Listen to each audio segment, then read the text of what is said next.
Hello, welcome to Off the Shelf Reviews. I'm Jess. And I'm Gary. And today we're going to review and discuss Virus, which came out in 1999, based on the Dark Horse comic book of the same name and directed by John Bruno.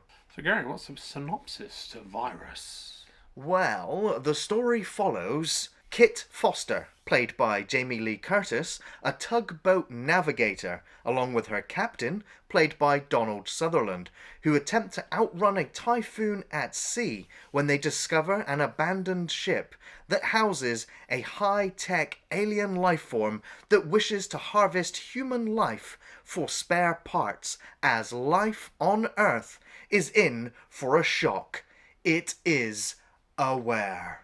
You are Virus. Great. Just great. So, this film actually had a script written for it in the early 90s, but he didn't feel like Hollywood quite had the special effects necessary to turn it into a film. And so he ended up selling it to Dark Horse Comics, which adapted it into a comic book series. And then it was only, well, a few short years after that they decided to develop the film based on the comic book. You get to where you want to get eventually. And this film, upon its release, well, it was originally slated for a 1998 release, but the studio felt like this film wasn't really going to be well received, so they delayed it until January of 1999, which, if you know, is the common dumping ground for studio films that they have absolutely no faith in at all, because nobody really goes to the cinemas in January. And so, this film it had like a $75 million budget and grossed just about $30 million. Bit of a stinker. It didn't make its money back. Now, you always know when you're going into a film, and I mean, this is a first-time director as well, but he has a legacy in special effects. We've been here many times before, Jess, where we see somebody who's worked in special effects for their entire career, and then they get to make a special effects movie, and it never goes very well. But those are usually like straight to DVD or independent movies, whereas this one was a big budget studio affair. Well, a lot of these young directors do get a shot, and it comes at a huge budget cost. Yes. I mean, it's the famous kind of what was it? J.J. Abrams got one of his famous starts was when he first got to direct a major motion picture. He'd done TV, but he got to do, I think it was Mission Impossible 3. That's right. And that was just a shot in the dark. Now, if he'd failed to make that, he would have had a failure of a career as a broader subject. Yeah. So again, it broadens out across the whole spectrum of filmmaking. You get your one shot. Now, whether or not you think Abrams has done fantastically recently, there's divided audience on some of the franchises he's handled. But the point being, his career start point is interesting because he succeeded versus this kind of where you kind of come at it. I don't think it. You've got some special effect specialists who I'm sure have likely wandered into this sort of broken big. Yeah. But in this particular case, he sank big. Well, yeah, but at least he kind of returned back to his special effects, and he did most of his work with James Cameron on Terminator 2. He worked on The Abyss, True Lies, and then obviously after this film, he went back to working with James Cameron and worked on Avatar. Absolutely, so the man is great. Oh, his career. There's no question that the visuals to this film as a whole are quite a feast. The premise, the script, the overall what the hell's going on. It's all a little bit kooky. It's such a hybrid blend of different genres, but it is, it's a sci-fi action horror movie. And the film opens, I'd say the first 5 minutes are really strong. It really gets you into the mood and into the characters when, we're watching this scientific team on this vessel at sea. They're communicating with some cosmonauts. Oh, it's on the Mir space station. On the Mir space station. We've got this scientist who's playing chess with one of the cosmonauts. And they're all speaking Russian. They're all speaking Russian as well, which is great. Although I believe that for the Russian release of the film, they had to redub all of those actors because it didn't sound convincing enough. But to us watching, we're just like, yeah, it's Russian. That's right. Yeah. But there's this strange space anomaly, this like lightning blast that's going through space that hits the station, causing chaos, and then the space station fires its satellite beam down to the ship, and so somehow this electricity, this energy, has been sent to the ship where everything starts exploding, and then we cut to the tugboat being captained by Donald Sutherland. He's hamming this up. Yes. He's hamming this up big. Well, they are now heading into they're in the middle of a typhoon, and the captain he's got the cargo behind him, which we find out has not got any insurance, and so his entire livelihood is on the line, while the rest of the crew are like, we need to cut this cargo, we need to get out of this storm, and he's just like, nope, let's just keep going right through it, despite all the chaos and damage that they're taking. Yeah, and you just look at, there's so many things to pick apart at this point. Yeah. I mean, it's the script. The thing we're going to hammer for most of this is the script, because it just gets ropey, and the acting gets ropey, but the boat, the action sequences, I thought when I originally saw the film back on DVD, I thought the effects looked really good. But now watching it now on a Blu-ray, I'm just like, oh, I can really see the miniatures, especially when the water's crashing on the ship. I'm just like, oh no. It's quaint though. It's fine. I think it's fine for its period. And again, it's not that's not the thing you're. I mean, sure, if you were to pick at everything, but I think the bigger issues flare up more apparently when you're looking at the cast. The dialogue. And the dialogue. Hey, Captain, take a look. That barge goes down. We go down with it. Well, that's a chance I'll take. And it's that sequence when Donald Sutherland pulls the gun on Baldwin. I think it's William Baldwin, and he's just like, "Don't you ever point that gun at me again?" And he's just like, "Or what?" And he's just like, "Yeah, I'll get back to you on that one." Let me tell you something. You ever put a gun in my face again? And you'll what? You figure it out. What was that dialogue? Yeah, it was all a bit weird. I think there was some improv going on as well, apparently. Well, I think Donald Sutherland was definitely improving with his accent, his Irish accent that comes in and out whenever he feels like it. And then he's got this kind of British memorabilia in his room, and you're like, but he's the same as the gun that he's using is like British Army. Yeah, and then it obviously, well, just to kind of skip along the sequence, because it is a bit of a. It's pretty enough, as we said, and it's in a storm, and everyone gets weird bruises, which I'm still not sure related to what's going on, because I remember like the helmsman who he's in lots of things like Super Troopers, but he has a black eye, and like Jamie Lee Curtis has a bruise above there. I'm not sure these were caused earlier in different takes on different sets. It's unclear to me. The continuity, right? Yeah, well, it's just which is a bruise up there, and it's visible later, and I'm like, I don't know what's going on. I just imagine it was sustained during this typhoon. Being one of the most beautiful women ever in Hollywood, as not to be too creepy about it, but Jamie Lee Curtis stands out. And again, they're not over sexualized in this. They do really well. Not at all. And that's just something to credit this film, because I think Curtis as an asset in a film is utilized differently in many other films. But her acting chops have always been as good as her looks, as it were. Indeed. And I think this is clearly she really didn't like this film at all. No, she's always said that this was the worst. She thinks that this is the worst film ever released, or especially the worst film that she ever. I think that says a lot for her career, though. I think, in all honesty, there are worse films than this. Yes, there are. And I mean, this film did badly at launch and got some terrible reviews, but I think it's got a bit of fan following, and you'll see as you go through the film why. I think, in all honesty, the acting is a bit rubbish, but not terrible for most of them. Like we said, Curtis is fine, and there's a couple of other actors who are more than passable. Yeah. But well, there's a nice sequence with Donald Sutherland here when he's on his own. Like after they've lost the cargo, he's like the shock has set in that he's lost everything, and he's looking at a picture of himself. I think. Well, he calls it his. I think it is. I mean, it's definitely a picture of himself. It could be, or whether he's just referring to himself that way, like he's let himself down because of where he is now. And he's got that gun, and he's got it to the side of his head. He puts it in his mouth. I'm just like, it's a good character piece. Like it really lets you know now that this character has got nothing left to live for. Yeah. And he doesn't have the respect of any of his crewmates. They all like argue with him about his decision making. So I'm like, okay, it's an interesting dynamic. It works. Like the film is telegraphing it loud and clear. And they're all grumpy because they all agree to a percent of the cargo. Yeah.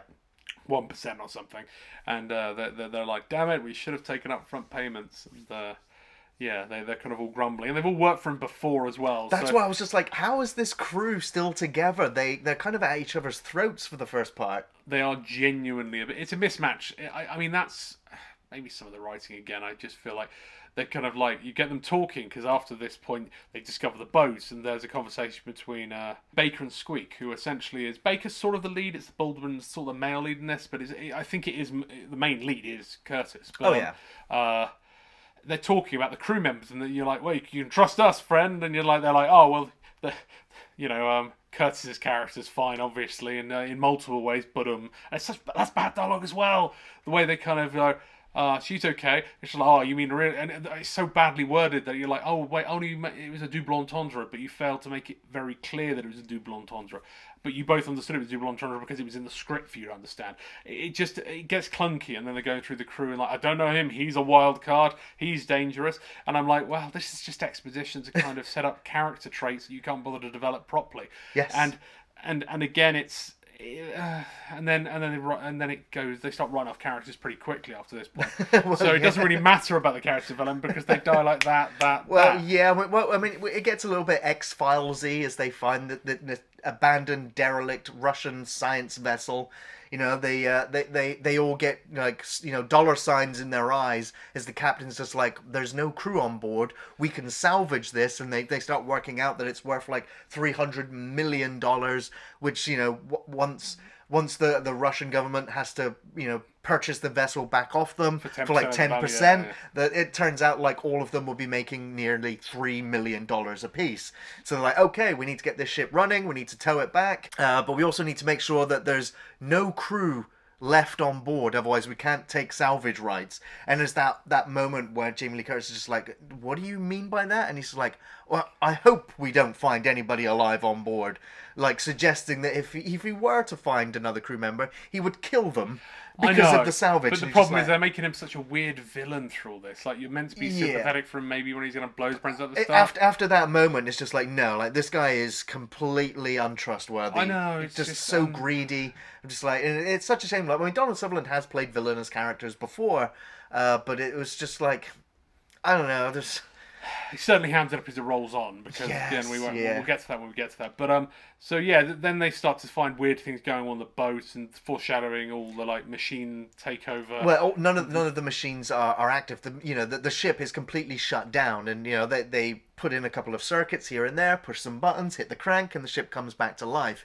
And it's moments after then that the anchor of the ship drops, which sinks the tugboat. Yep. So of course now they're completely killing stranded. A couple of the crew, Yeah. We've got Cliff Curtis, who plays Hiko, and he can't swim, and he also gets something impaled in his leg.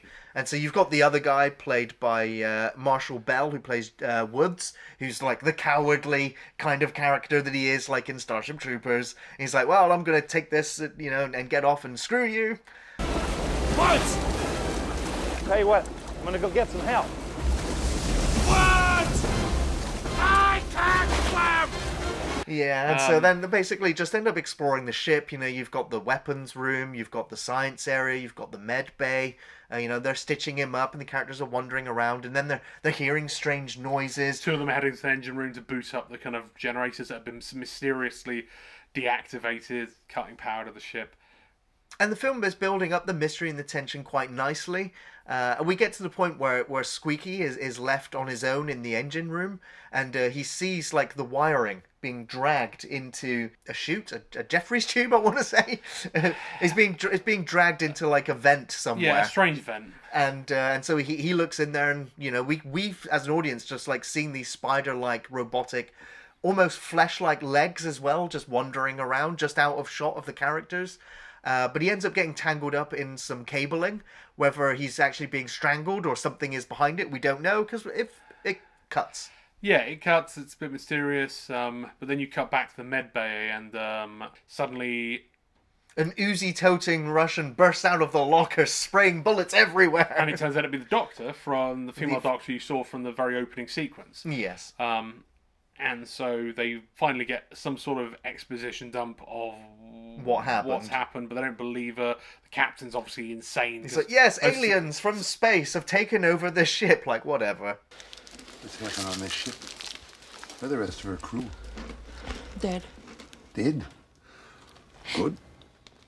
Yeah, it's and the captain's already wanting her to kill her clearly because as soon as she's dead, the sooner there's no because to claim salvage on a vessel lost at sea, you need to have no crew members left on board. That's right. So I mean, why didn't they scupper the ship? None of it makes any sense once they deactivate the generator. But who am I to understand? Again, the setup for this is classic, kind of slightly. Don't worry about the details. Yeah.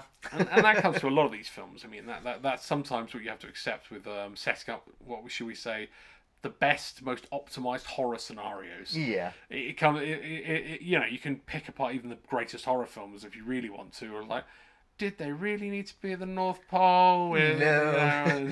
Well, I mean, the film now does go into like a really cool set piece where they go into the robotics laboratory, and you've got all these craned arms just moving things and lifting things and connecting things, and we follow Richie and Woods as they've basically just come from the armory and they've packed themselves up with RPGs, machine guns, grenades.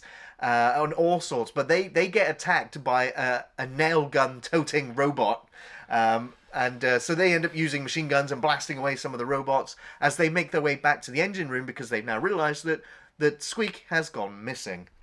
And they get to the door and find it sealed. Yes. So they can't get into the engine they can't room. get back in there anymore. So yeah, something has sealed them out, and that's when they think they've come across Squeaky because we see this. Silhouettes at the end of the hallway, and it's brilliantly backlit so that you can't quite see the monstrosity that is there as this machine gun toting cyborg walks towards them, and you can just see bits of flesh and steel, and it's very well lit, so you don't really get to see It's very it. Borgish. I mean, Very Star Trek Borgish. I feel like they were clearly inspired a little bit by that. But it's the fact that this is very fleshy, and you can see that like the red kind of like blood stains over it as well. Yeah, there's been a lot of blood splatters up to this point, and I don't think you've seen a corpse up No. to this moment where you kind of that you do find. All You the- wonder where. I mean, there was supposed to be a crew of over 300. Yeah, and like the Russian Dr. Nadia basically kind of foreshadows. Well, a load of crew jumped overboard To try and escape trying that to way, escape, but and that's why they saw boats floating in the sea. kind yeah, of but then they would have got around. lost in the typhoon, so Yeah, it's no unlikely, survivors yeah. there.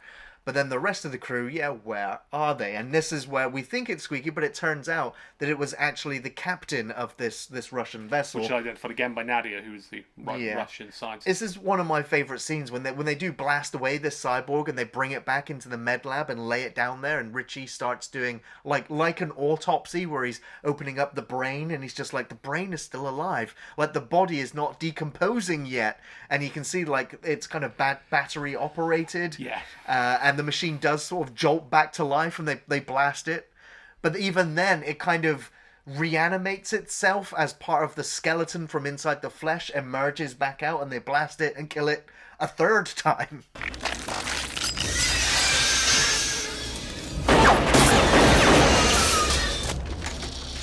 Yeah, it's cool that the enemies are kind of that hardcore, but Yes. again, and to be clear, the prosthetics, the robotics in play really aren't bad. I think they're outstanding. I think Yeah. they still hold up so well today. I think they're really impressive. Yeah, they are very, very good. I mean, we get more and more grandiose, and there's a bit of CGI. We'll add that, like, you get electronic glow from inside the kind of brain where you see him peeling the brain. It's the same kind of glow you saw that hit the space station and shot down to the ship. That blue energy, yeah. Yeah. And this is what is why I like this sequence as well, because now all the cast are together, and the virus, as we think of it, starts communicating with the crew, and it literally tells them that no, you humans, you're the virus. And they ask it what it wants, and it starts listing off all these components, and they basically surmise that this entity, this alien, wants to harvest all of them for spare parts, because it can't. It basically, because it's incorporeal, it is, as we know it, an energy being. It needs to create cyborgs or robotics in order for it to be able to have a physicality.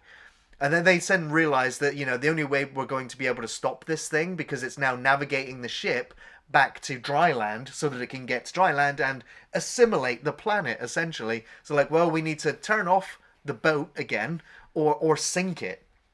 At this point as well, Richie has kind of lost the plot and just goes commando throughout the ship. He's completely lost his marbles. He's an ex-military guy though, so yeah, so he's the gun-toting fanatic who just starts compiling RPGs, thermite grenades, machine guns, and intending to blow the ship up on his own. He literally goes rogue and leaves the film, whilst the rest of the cast, it's one of those cliches that they don't go into where they all stay together until they get separated. Yeah, I mean, there aren't. It's not that badly put together in the kind of sequence here, because it starts to roll out. You start to lose members because the ship's piloting itself back into the storm, which means then there's all hell breaking loose because there's a storm. I think one of them gets washed overboard. It's Nico. Yeah, Hiko gets. He's the one who can't swim. He dies trying to save Foster. Because she was the one who was about to fall off the edge of the boat, and it's quite sad. It's like, I really like Cliff Curtis, and it's just such a shame to see him get killed, kind of off screen, but be swept away. There is some stereotypical writing in this, in the sense of who's going to make it to the closing credits. Oh yeah, it's almost blatantly obvious. I mean, we also lose Marshall Bell, during the other sequence where the Goliath type robot just picks him up and punches a hole right through his chest. But that's only after you've had the reveal of Squeak just prior to that. Where Squeak comes and he's calling out to his friend. Steve. Just like, oh. That's so freaky because you're like, is Squeaky in there, or is it just the robot playing with him? Is it like, is there any human consciousness left in there? Know. Well, maybe because when you see the captain later, because the captain takes his own path after he finds out the computer wants spare parts, and he just starts to make a deal. He tells the computer that he is the dominant life form, and so the virus basically goes, okay, come to this deck, this floor, and we'll talk about it. And there's that great moment where he wanders down there, and there's just this robot. Like this robot doorman, and he's just like, look, I'm Everman, like, open the door, and the robot's like, yeah, okay, in you go. In you go. And it's just a grotesque display of corpses and he does cover his mouth to make it seem like there's a smell in the room. Yeah, it's disgusting, but it is brilliant. Like, it's like your imagination is going, wow, like, what are these machines doing? They're just playing with bits of entrails, and they're just seeing this, we see this decapitated, animated body. And Everton's just like, oh, that's amazing that it's operating without its head. And he looks back up at the Goliath kind of wall of monitors. And then when we do next see Everton, our Donald Sutherland, his head has now been sewn onto that torso that we just saw earlier. And that is, again, another grotesque, fantastic effect. But like I said, Donald Sutherland is really hamming it up. He's really phoning it in this film. He's really lazy with his Irish accent as to when and where he wants to use it. So much so that he also said, like, I'll do the special effects. I'll go into the suit. It's going to take 6 hours to put it on. In that case, we'll film all my scenes in that suit in one day, and then I'm never putting it on again. Just like, oh, no. Yeah, and it's still very effective, but it's just like, it just meant they had to rush those shots. But thankfully they had a good cinematographer to really capture those sequences. And it is, again, a little bit hammy, where he's like, don't you recognize me? Well, yeah, it's again one of the bigger issues. It's the acting. The acting and the dialogue just doesn't work in this. And a lot of the flow of script just doesn't make sense. I mean, the way they utilize certain characters, like Baldwin's Baker, he's not really a love interest to the main lead, which I like and I don't like. But the problem with these films is, because you know where it's going at the end, not to give too much away on who survives,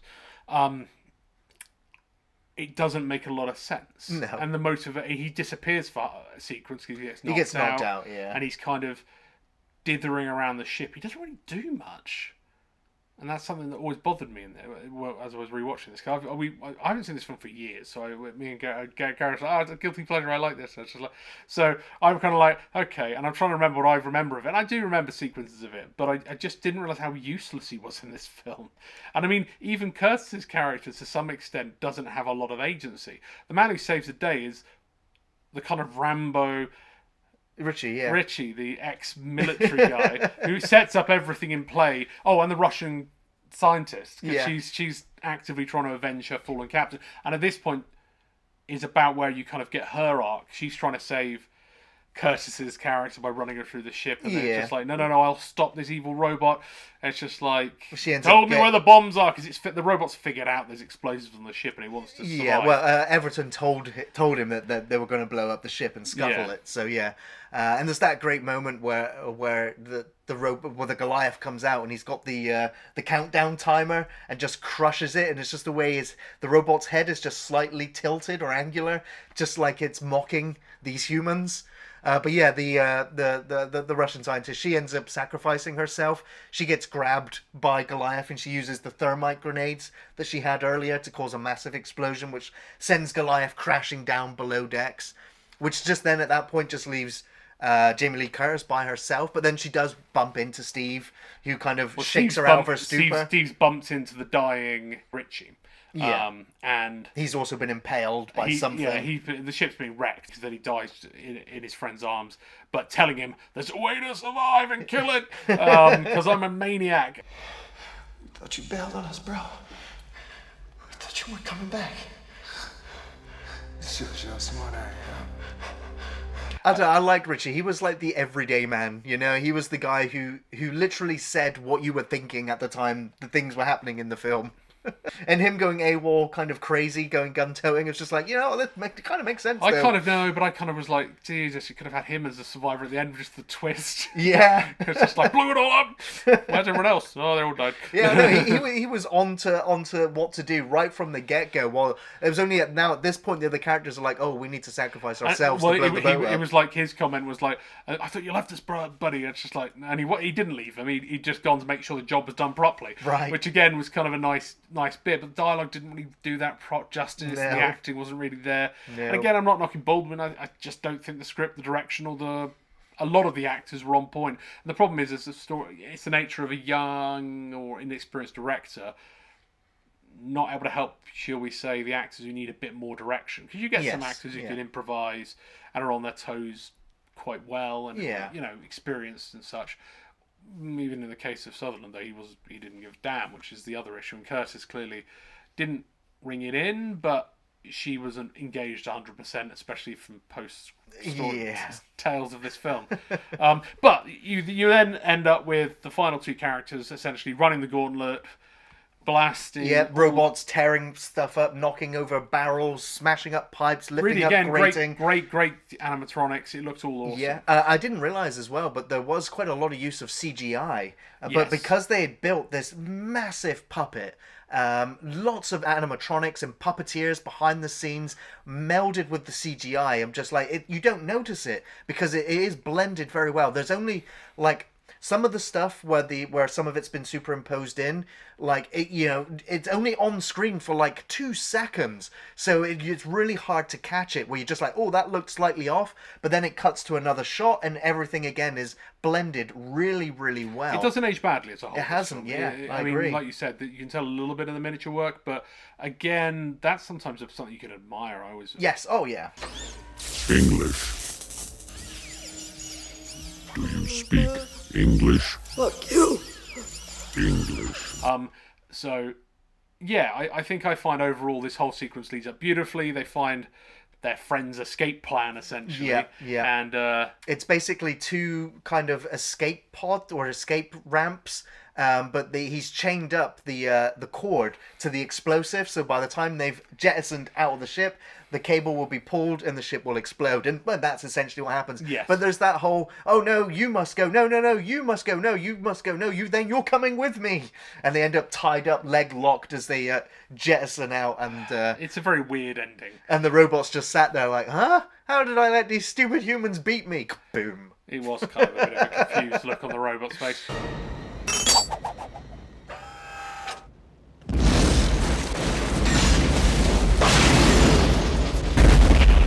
And there's it's punctuated with that awesome line, as we've heard that they called for a mayday at one point, And we heard the radio operator come through saying, "Hey, we heard your mayday. If you're out there, signal us with a flare." And of course, as the ship's exploding, it cuts to this other captain looking out, and he's like, "That's one hell of a flare." Yeah, because It's like, oh, it's man. an Australian rescue ship or a New Zealand rescue ship Yeah. because they're quite close to Australia.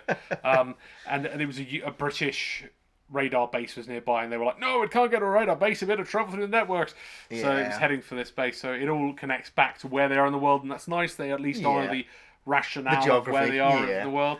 But then the film does follow up with another very cheap jump scare as they're wading around in the water, and they see Hiko sort of leaning over a bit of debris. She swims over to look at his burnt remained face, which then lunges towards her as the last jump scare And then of the you cut movie. to the robot face, and then she wakes up in the helicopter. Yeah. And you got to remember they do that in Event Horizon to Oh, some yeah, extent. So I mean, yeah. it's a classic trope, and it's something that they do a lot of these films. But again, you walk away at the end with a cliche ending with the two survivors who are almost predictable. Flying off, escaping in the helicopter into the sunset, and it's like, oh, okay. Yeah, I knew. Oh well, I couldn't have guessed who was going to survive this film. And there's no foreshadowing of the bad guy getting away, even though the thing was energy, flew into a space station, became energy in a ship. They blew up the ship, so surely we just turned out energy and jumped to another ship. I didn't understand what was going on. It all. I mean, the creature in of itself made no sense. Well, it's the fact that the satellite and the ship had a direct connection. Maybe, somehow, but it was traveling so- through space. Yeah. It didn't seem to care. It could travel through air, I assume. I don't know whether it was traveling through space on its own navigation. I kind You're of saying that imagine. may have represented a signal. I think like maybe this entity may have been on another ship somewhere, on another alien ship, and they detonated their ship, and the blast wave, the shock wave, sent the energy hurtling through space. And Yeah, but it was visible as well. It's like Yeah. a physical entity because the cosmonauts on the Russian space station saw it. I mean, whatever. It doesn't really matter. No, It's it not. doesn't. I mean, this film's got slated for lots of things. Oh, It's yeah. a fine, entertaining, good for the animatronics, good for the horror. Well, what were your favourite scenes from the film, Jess? Oh, lots of the body horror stuff. Robots and horror, flesh. It's all Borg-esque, kind of grim flesh mechanics. Yeah. That was cool. All of it. I can't really pick. You know, the first moment you get the reveal on the former Russian. It was my captain, as she said. It's like her Russian Yeah. captain's revealed to have sacrificed himself and been killed and then resurrected. Yeah. And the bit we didn't mention was like when Curtis's character finds all the crew. Yes, Which yeah, are when down she's in the escaping kind on of- her in own. the Just bilge that she finds. It's where all the oil or all of the fuel has been dumped, ready to sink the ship, and all the bodies are just floating in there. Like, well, we see like 20 or 30 of them possibly, but yeah, it's disgusting. Because a lot of people were apparently like all the fire extinguishers run off and suffocated half the ship. Yeah. So a lot, a third of the crew died instantly when the virus hit it. So, and you get this explanation from the Russian scientist. And yeah, no, I liked all of the kind of that jump. That was a pretty cool scare. Yeah. Again, just fantastic sets. They really were really well The constructed. opening storm sequence is pretty good. Yeah, no, generally, yeah, all the animatronics, anything involving the robots, all the body horror was great. What did you? Yeah, go absolutely for? the same. I was in it for the special effects, like so much the of it. cyborgs, the robots, the Goliath creature. Really, really well done. I think my favorite scene is when they think they found Squeaky, but it turns out to be the cyborg captain of the vessel, and then doing the autopsy, and then the first dialogue where the entity says, "I am aware." I was just like, that for me is just great little bits of sci-fi with some good body horror. Those were my most memorable and favorite scenes in the film. yeah. Of course, the captain at the end saying that's one hell of a flare, like just brilliant. It was probably the best line in the film, but not delivered by any of the main cast and throwaway It's line. a throwaway line, yeah. Well, Jess, do you recommend Virus? I'm alright with it. I mean, I think people slag it off more than they should, and I don't think it was as bad as a lot of the reviews back in the day, but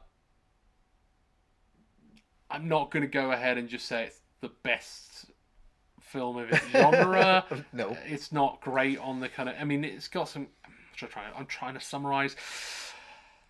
I recommend it to people who want to see cool animatronics and a bit of horror, but I know that's most of the audience for this channel, but I would probably say anybody else who's not 100% on board for all that, there isn't much here. Couple Curtis delivers a fine performance, so does several of the cast. Other half of the cast are a bit subpar, but then they're working with subpar dialogue, they've got underdeveloped characters, the script's a little bit meandering, the enemy's a bit irrelevant. So yeah, I think we say this about a lot of films, it's a niche film for horror fans who want to see some cool horror. Kill some time. It's not a terrible film. I enjoyed it. I didn't regret seeing it. Better than average. Sure. There you go. Better than average. Well, I will be giving this film my recommendation. It's one of those so bad it's good films in terms of terrible dialogue and performances, but some outstanding practical and visual effects. All the insect robots looked wonky but credible, the cyborgs looked creepy and inventive, and the Goliath robot was really impressive. Top-notch puppeteering, animatronics, and great use of CGI that just blends everything together. The miniatures look a little bit daft in the storm sequences, but it still holds up well and it's not too distracting. Jamie Lee Curtis gives her all in the leading role, giving a good performance. But man, Donald Sutherland especially looks and sounds like he would rather be anywhere but filming Virus. The film has great sets, quality production value with decent cinematography by David Egby, but the score by Joel McNeely was really forgettable and lacked any punch. The film is such a hybrid of genres, and it's very reminiscent of Alien, RoboCop, Terminator, Deep Rising, and it has some great set pieces, good action, and ends in a satisfying manner.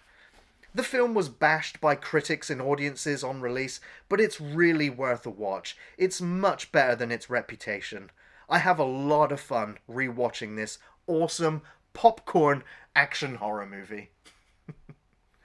Thanks for watching Off the Shelf Reviews.